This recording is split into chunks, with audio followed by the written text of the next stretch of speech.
معزز سامعین و ناظرین، السلام علیکم ورحمۃ اللہ وبرکاتہ۔ الحمدللہ الحمدللہ والصلاۃ والسلام علیک یا رسول اللہ صلی اللہ تعالیٰ علیہ وسلم۔ دیکھیں حضرات، آپ لوگوں کو یہ معلوم ہے کہ قیامت ایک نہ ایک دن آنی ہے، اور قیامت کیسے ظاہر ہوگی اور کب قیامت آئے گی؟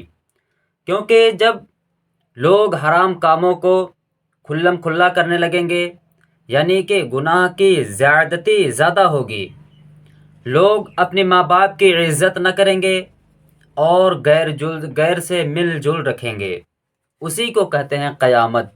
آج زمانہ ہی ایسا آ گیا ہے کہ اپنے ماں باپ کو لوگ کچھ بھی نہیں سمجھ رہے ہیں، جسے کہتے ہیں کچھ بھی اپنے ماں باپ کو نہیں سمجھ رہے ہیں، بلکہ اپنے ماں باپ، بوڑھے ماں باپ کو، جو اپنے بچے کو پیدا کیا، 9 مہینے اپنے شکم میں رکھا، پھر پیدا کیا، اس کے بعد اسے پڑھا لکھا کر کے اس کا شادی کر دیا، آج وہی ماں باپ اس کے اوپر بھاری ہو جاتے ہیں، لے جا کر کے اناتھ آشرم میں رکھ دیتے ہیں، وہیں پلتے ہیں، کھاتے پیتے ہیں، کیا کھا رہے ہیں کیا پی رہے ہیں کوئی مطلب نہیں رکھتے ہیں۔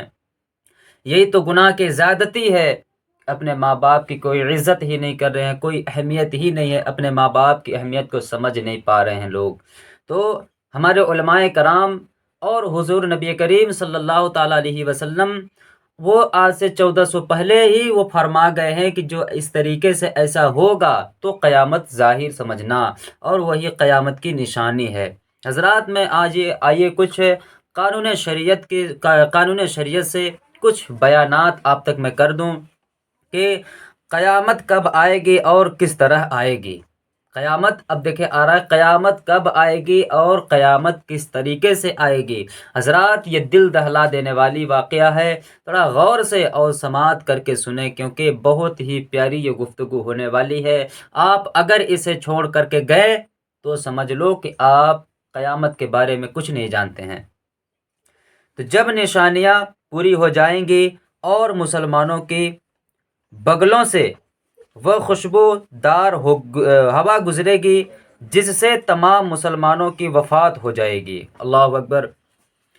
قیامت جب نزدیک آ جائے گی تو ایک خوشبودار ایسا ہوا چلے گا کہ اسے صرف مسلمان ہی سونگھ سکیں گے، اور مسلمانوں کی ناکوں سے نکلتے ہوئے گزرے گی، اور سارے کے سارے مسلمان وفات کر جائیں گے، انتقال ہو جائیں گے، تمام مسلمان کی وفات ہو جائے گی۔ تو اس کے بعد پھر 40 برس کا زمانہ ایسا گزرے گا جس میں کسی کے اولاد نہ ہوگی، یعنی 40 برس سے کم عمر کا کوئی نہ رہے گا، اس میں کوئی اولاد بھی نہ ہوں گی، اور 40 برس سے کم عمر والے بھی کوئی نہ رہیں گے، اور اس میں کون سے زندہ رہیں گے انسان؟ آخر آپ کے ذہن میں یہ بھی بات پہنچتی ہوگی کہ جب مسلمان مر جائیں گے تو زندہ کون رہے گا؟ تو اب آگے دیکھیے کہ کون زندہ رہے گا، کون مر جائے گا۔ پھر کوئی اولاد نہ رہے گی، اور دنیا میں کافر ہی کافر ہوں گے، یہ کافروں پر ہوگا عذاب۔ اللہ کہنے والا کوئی نہ ہوگا، کوئی اپنی دیوار لپتا ہوگا، کوئی کھانا کھاتا ہوگا، غرض سب اپنے اپنے کام میں لگے ہوں گے کہ یکایک اللہ تعالی کے حکم سے حضرت اسرافیل علیہ السلام سور پھونکیں گے۔ پہلے اس کی آواز ہلکی ہوگی، اس کی آواز پہلے ہلکی ہوگی، کس کی؟ سور کی آواز پہلے ہلکی ہوگی۔ سور جب حضرت اسرافیل علیہ السلام پھونکیں گے تو اس کی سور پہلے ہلکی ہوگی، اور بعد میں دھیرے دھیرے بہت کڑی ہو جائے گی، لوگ کان لگا کر اس کی آواز سنیں گے۔ دھیرے دھیرے وہ کڑی ہوگی، پہلے دھیمی رہے گی، لوگ اس کی آواز کو کان لگا کر کے سنیں گے، جیسے گونگے بہرے اگر آپ ان کے سامنے کوئی بات کرو تو کس طریقے سے وہ کان لگا کر کے سنا کرتے ہیں، آپ خود غور کیے ہوں گے، اسی طریقے سے اس کی آواز دھیم ہوگی تو لوگ کان لگا کر کے سنیں گے، پھر دھیرے دھیرے کر کے بڑھتی جائے گی اور آواز تیز ہو جائے گی، اور اب آواز سنیں گے اور بے ہوش ہو کر گر پڑیں گے اور مر جائیں گے۔ پھر آسمان، زمین، دریا، پہاڑ، یہاں تک کہ خود سور اور اسرافیل اور تمام فرشتے فنا ہو جائیں گے۔ اس وقت سوائے اللہ واحد حقیقی کے کوئی نہ ہوگا۔ پھر جب اللہ تعالیٰ چاہے گا اسرافیل علیہ السلام کو زندہ کرے گا۔ پھر جب اللہ، تو اب دیکھیں حضرت اسرافیل علیہ السلام پہلے فنا ہو جائیں گے، اس کے بعد پھر سے وہ دوبارہ زندہ ہوں گے۔ اور کب ہوں گے؟ آپ ویڈیو میں بنے رہیے انشاءاللہ تعالی۔ ابھی پوری واقعہ واقعی ہے اور پورا سن کے جانا حضرات۔ جب ایسے ویڈیو آپ سنیں گے تو یہ چھوٹی چھوٹی بات اور آسان بات میں جو بتا رہا ہوں شارٹ کٹ میں، یہ بہت ہی دردناک ہے، یہ ویڈیو ہونے والی ہے اور ایسے ایسے دردناک واقعہ ہے۔ آپ یہ زنا، تکبر، گھمنڈ اپنے دل سے نکال دو یار، کیونکہ اگر مسلمان ہو تو اللہ کا خوف اپنے دل میں پیدا کرو، کیونکہ ہمیں تو جنت ہمارے ہی لیے بنی ہے، لیکن پہلے جو گناہ آپ دنیا میں آ کر کے کیے ہوں گے اس کا سزا بھگتنے کے بعد ہی جنت ملے گی۔ یہ کبھی خیال اپنے ذہن میں مت کیا کریں کہ ہم مرے اور جنت میں داخل ہو گئے، ایسا کبھی مت کیا کریں۔ آپ اپنے زندگی میں چاہے چھوٹا یا بڑا گناہ صغیرہ ہو یا کبیرہ ہو، اگر گناہ آپ کیے ہیں اور اس سے توبہ نہیں کیے ہیں، اللہ رب العزت اس گناہ کو معاف نہیں کیا ہے، تو اسے آپ کو اس کی سزا بھگتنی پڑے گی، اس کے بعد ہی آپ جنت میں داخل ہوں گے۔ اور سور کو پیدا کر کے دوبارہ پھونکنے کا حکم دے گا۔ سور پھونکتے ہی تمام اولین، آخرین، فرشتے، انسان، جن، حیوانات سب موجود ہو جائیں گے۔ لوگ قبروں سے نکل پڑیں گے، ان کا اعمال نامہ ان کے ساتھ میں دیا جائے گا اور حشر کے میدان میں لائے جائیں گے۔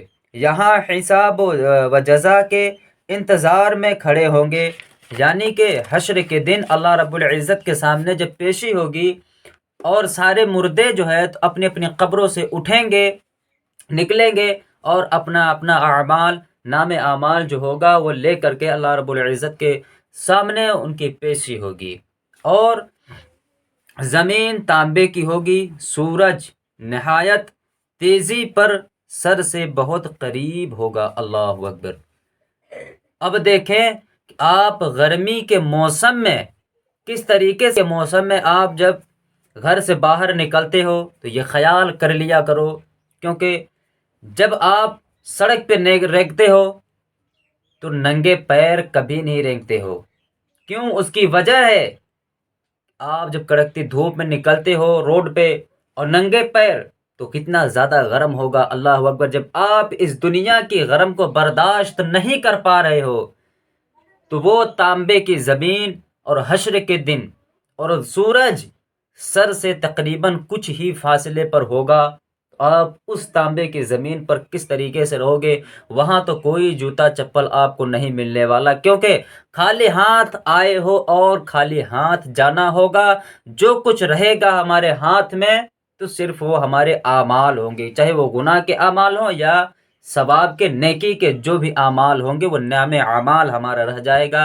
باقی کچھ ہمارے ساتھ یہ دنیا کی دولت نہیں جانے والی ہے۔ اور بہت قریب ہوگا، گرمی کی سختی سے بھیجے کھولے جائیں گے، زبانیں سوکھ کر کانٹا ہو جائیں گی، بعضوں کی منہ سے باہر نکلے آئیں گے، پسینہ بہت آئے گا، کسی کے ٹھنڈے ٹخنے تک، کسی کے گھٹنے تک، کسی کے گلے تک، کسی کے منہ تک۔ اللہ اکبر۔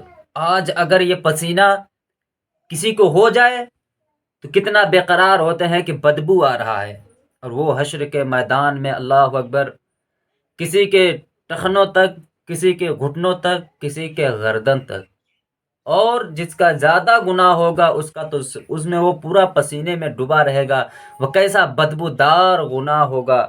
اللہ اللہ ہمیں ان سب سے بچائے اللہ رب العزت۔ اللہ کے بارگاہ میں دعا میں کرتا ہوں کہ مولا مجھے گناہ سے باز آنے کی توفیق عطا فرما، اور میری ویڈیو جو سن رہا ہے ان سب کو تو ان سب کے نام اعمال میں نیکی ہی نیکی عطا فرما۔